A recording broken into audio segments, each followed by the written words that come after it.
Hi, it's Eric Edberg, and here's Sebastian Lee's Etude Op. 70 number 6 in F major. No, it's not in F major. It's in the relative minor of F major, which is D minor. Lots of string crossings in this one.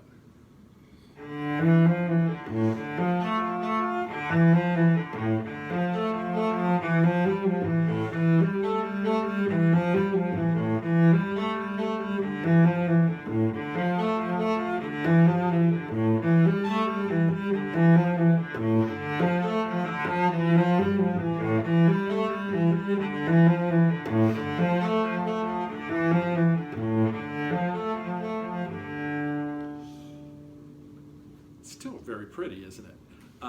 There's a little bit in the middle there. It doesn't entirely make sense to me, and I always want to play something different.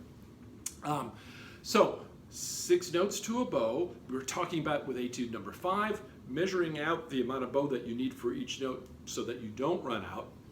And let me tell you, I don't know anybody who tends to use too little bow at the frog and too much at the tip, especially on down bows. So you want to make sure that you're really conserving your bow at the beginning of the stroke, because you're going to be really happy that you did when you get to the tip. So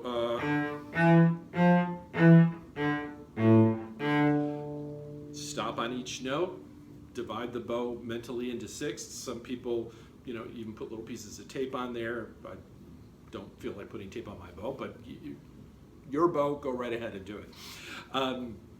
Then the other thing is, of course, we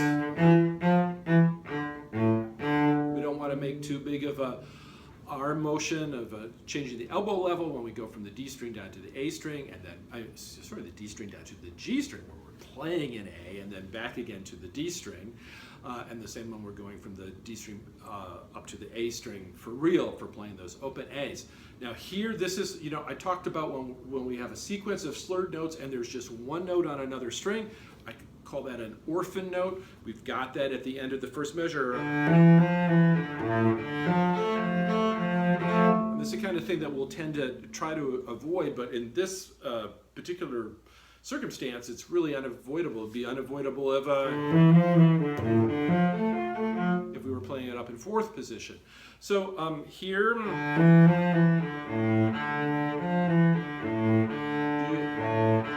want to do the change with your forearm and or your wrist, not by making a big motion with your elbow. As always, be sure that you have plenty of oil that's been put into your elbow joint so that your forearm is moving freely, because as I always say, if you lock the elbow, your bow is just going to go all over the place and you get a scratchy tone.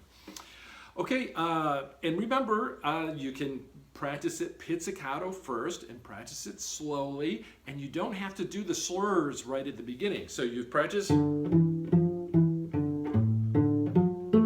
gotten your notes down pizzicato. It's fine, you can play.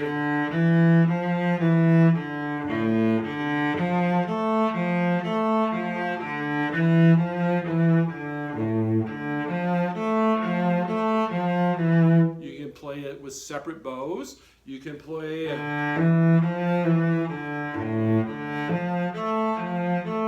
with 2 notes slurred. You play with 3 notes slurred.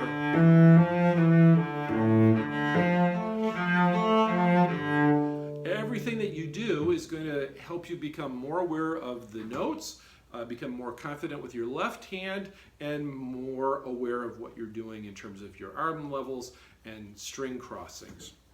It is a complicated business sometimes, but it's well worth the investment that you're making in the time to practice. I will see you next time.